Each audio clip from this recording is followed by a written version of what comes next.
The desert wind howled across the barren plains like the cry of a wounded spirit, tearing through the mesquite bushes and rattling the lone telegraph wires that stretched across the wilderness, carrying messages few men heard and even fewer obeyed. It was near dusk when the sun bled its last red streaks across the western sky, and the shadows stretched long like reaching hands, hungry to swallow the earth. In that dying light, 7 Apache girls, no older than 17, some barely 12, hung from crude rope nooses tied to a half-dead cottonwood tree, their wrists bound, their bare feet dangling inches above the ground as they gasped, choked, and fought against the slow march toward death. Their captors, a gang of renegade bounty hunters led by a vicious brute named Hal Morton, had left them to die as a warning to any tribe daring to step foot on land stolen long before their births. "Let the coyotes have 'em," Hal spat before riding off with his men, the pounding hooves fading into the vast emptiness. The girls' eyes filled with terror as the rope slowly tightened with each desperate movement. Little Nycha cried softly for her mother, while Tallbird, the eldest, whispered prayers to the spirits, her voice fading as the world blurred. They did not know that hope was only miles away, riding on a tired Mustang whose coat was dusted with the day's journey. That hope was a man named Luke Braddock, a solitary rancher with calloused hands, a haunted past, and a reputation for showing up where trouble tried to take root. He was the kind of man who kept few friends and spoke fewer words. But everyone in Lincoln County knew one thing. Luke Braddock never turned away from a soul in need, not even if it came wrapped in danger. He'd been returning home from delivering cattle when he spotted movement far off the trail, something unnatural, something struggling. At first he thought it was vultures circling early, but then he heard it, a faint cry carried by the wind, fragile yet unmistakably human. Luke slowed his horse, his instincts prickling. In the west, a cry like that wasn't coincidence. It was trouble calling a man's name.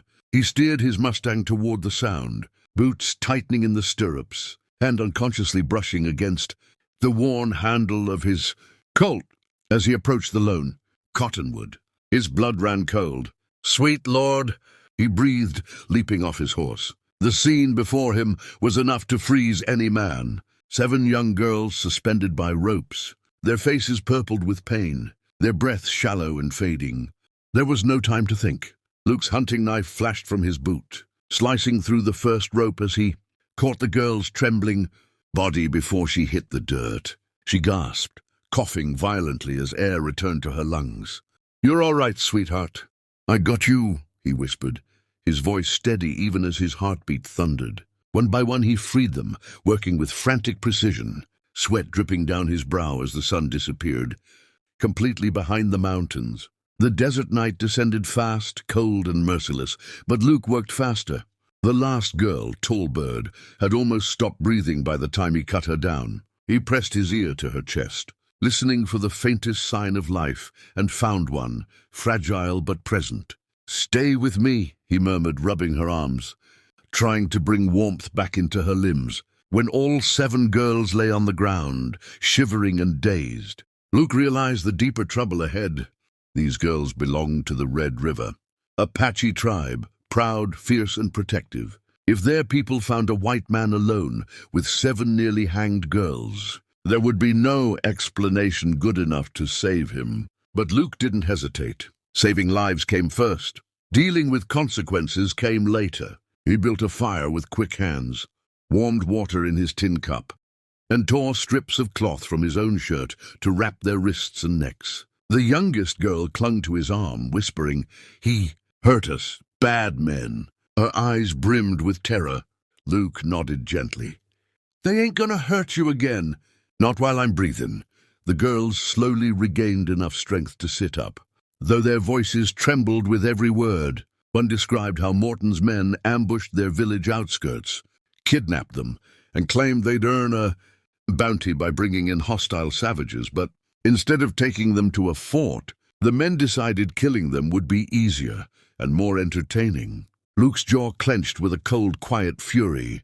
In the Wild West, evil didn't need much reason to show its face. But this was a level of cruelty he rarely saw, and Luke Braddock had seen plenty. As the fire crackled, the girls huddled close, still weak, still afraid. Luke offered them the last of his jerky, his biscuits, even the water meant for his own journey. They ate slowly, gratefully, though their hands trembled. "We must go home," Tallbird rasped, her voice barely there. "But the path is dangerous. Our people far. Our chief will think you took us." She looked at him with eyes that held both fear and understanding. She knew the risk he was taking just by sitting beside them. Luke nodded. "I'll get you home safe. I don't care what your chief thinks. A man don't leave kids to die." But before they could move, distant drumbeats echoed across the desert floor, low, rhythmic, growing louder by the second. "Apache var drums." The girls froze. Luke stood slowly, hand resting on his holster. He wasn't afraid of dying. He'd stared death down before, but he wasn't. Eager to die, misunderstood. Shadows appeared on the ridge. Silhouettes of warriors armed with spears, bows, and rifles.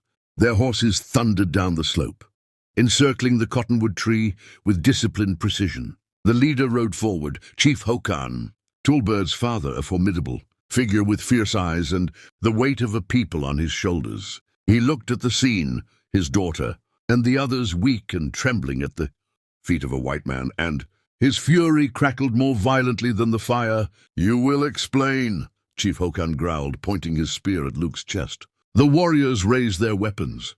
The girls tried to speak, but their voices were too weak. Luke raised his hands slowly, palms open, the firelight casting shadows across his weathered face. "I didn't harm him," he said, his voice steady.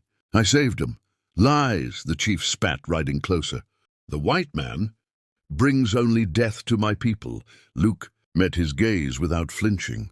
"Maybe most do, but I ain't most." For a moment the desert held its breath. One wrong move would end Luke Braddock's life where he stood. Then, with desperate strength, Tallbird pushed herself upright and cried out, "Father!" "He saved us. The bad men, Morton's men. He cut us down." Her words came out broken but clear enough.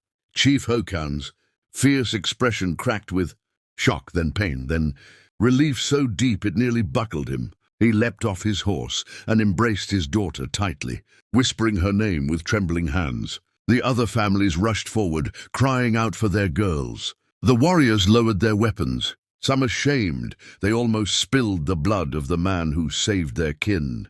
Chief Hokan turned to Luke, tears still burning in his eyes. "You saved what is most precious. My people owe you a life debt." Luke shook his head. "Don't owe me nothing. Just protect them. That's all that matters." But even as he spoke, the sound of approaching horses thundered again, this time from the north. Morton's gang was returning, drunk, laughing. Unaware, they were galloping back into a storm they themselves created. Tallbird's eyes widened. The bad men. "They come again!" Chief Hokan's expression darkened into something deadly.